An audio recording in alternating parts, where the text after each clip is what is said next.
Lions TV, this is The Den Daily, bringing you all the latest gossip, views and transfer news from in and around The Den. It's been a while, so I've absolutely no idea what number episode this is. But as we go into Christmas and then the new year, of course, the January transfer window, I'm hoping to bring these videos back in a little more volume. Yeah, that's right, more of them, basically. So, yesterday, the news broke. Jake Sanders retweeted it. It's not come directly from Jake Sanders. It's come from football.world, which is a website. And they have broken the news that Millwall are interested in January in signing Arsenal's 20-year-old striker. I've been practicing this one all morning.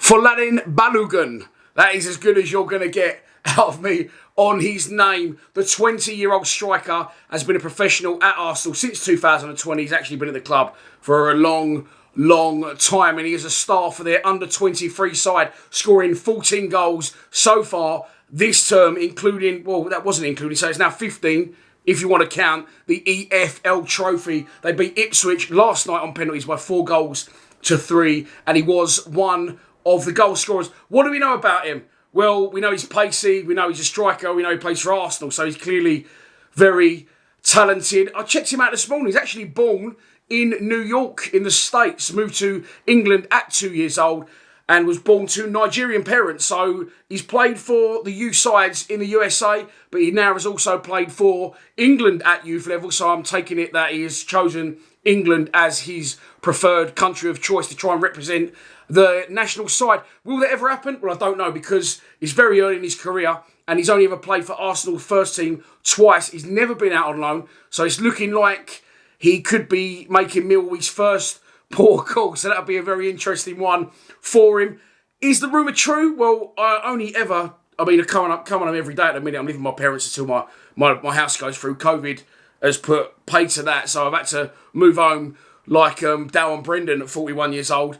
But on that basis, my dad every day is going, "You heard any news? Jeb Wallace, you heard anything? And I always say, look, where have you seen this news? Unless you've heard it Jake Sanders or London News Online, Richard Cowley's mouths, don't pay any attention to it." So this has come not directly from Jake Sanders, but indirectly from the football world. So I definitely think there's weight behind it. You can also throw into that mix as well that, of course, we've done business with Arsenal in very recent times. Of course, I'm talking about Daniel Ballard, who's been a fantastic success at the club. So it's worked out for one of their youngsters, as Ballard had a work with Balogun and said, come here, mate, it's a lovely club, because he clearly has enjoyed his time here, Daniel Ballard. That's clear for everyone to see.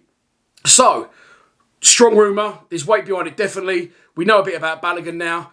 What do I think about this? Well, look, there's no negatives to take from the fact that we could potentially be loading a player from Arsenal. However, I'm going to look at all aspects of it, and I'll start with the negatives. Let's not forget the ghost of Troy Parrott, of course, come from similar pedigree, touted to be huge. I think, if it's fair to say, maybe, I don't follow the Premier League too much, but he come with even more hype than Balogun may do. So, there's that to weigh up, because he clearly didn't succeed at Millwall. I think I got sucked in. I think a lot of you got sucked in, and we was pinning him up as the saviour, the 20-goal seasons, although he never actually played competitive football at the Championship level, which, as Troy Parrott has found out, and Balogun might do as well, it's not easy. It's very physical. It's less technical, and you will get kicked lumps out of by big airy centre-halves. So, Troy Parrott didn't work out at Millwall, didn't really work out at Ipswich, now plying his trade at MK Dons, sent off the other night, incidentally, in their EFL trophy game away at Alex Mitchell's Leyton Orient, which they actually went on to win. So, Troy Parrott, big hype, didn't work out. It's not to say the same thing will happen with Balogun, though, and I am excited at the possible prospect of him coming to the club. Another thing to throw in the mix, and I saw someone comment on the post I put on social media last night. If you aren't following us on Instagram, we're on the way to 10k. Been on the way for a while. We must be slowly tortoising our way towards 10k, but follow us on Instagram. If you don't already, I'm talking, of course, about Isaac Alafe.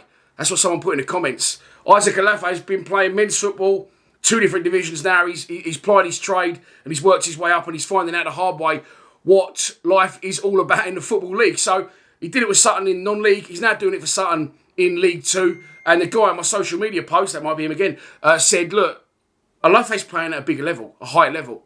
So if you want my honest opinion, I agree with a guy, he's getting a lot of coverage, this guy, on my social media platform. I would rather bring back a Lafay, okay?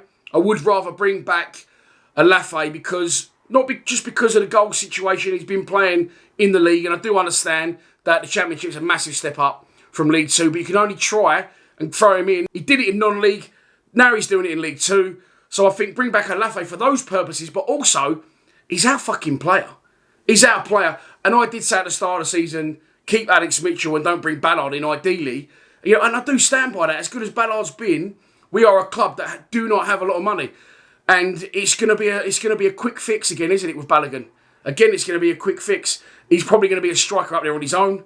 You know, our strikers are quite often isolated and have to play as a lone striker. That's not easy for a youngster. So it won't be easy for either of those. I don't think they'll bring Lafay back, and I think they probably will go with Balogun if they can do that in January. But as I said, you know, Lafay, he is a Millwall player. If we're safe by Christmas, honestly, if we're safe by Christmas, which we're going to be, we can't go up, we can't go down. And for those saying we could go up, we're not going to go up, please. We can't score more than fucking 2 goals in a league game. So that's never going to happen under Gary Rowett because you don't go for the win. You can't defend your way to a Championship League title. It just won't happen. So if they said in January, look, put a statement out, not that they need to, but for argument's sake, to the fans, they said, right, we're safe, we can't go up, we can't go down, we're bringing back Hayden Muller, Alex Mitchell, Isaac Lafay, and they're all going to play every week, you know. We're going to guarantee them all 10 games till the end of the season.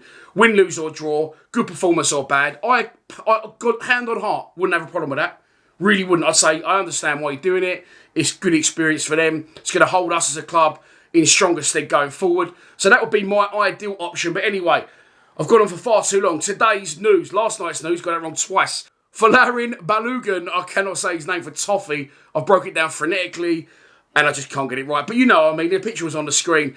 20-year-old Loney possibly coming to Millwall in the January window. So that's your lot for the Den Daily. I hope you have enjoyed it. There will be a preview out tonight, which I filmed the other day, for Saturday's home game against Lee Bowyer's Birmingham. Score predictions out tomorrow, and of course, we'll be live streaming from the Den on Saturday. The only fan channel in existence across the board, as far as I know, that streams directly from the stadium on match days. I'll see you in sunny South Bermondsey. If you are going, please subscribe to Lions TV.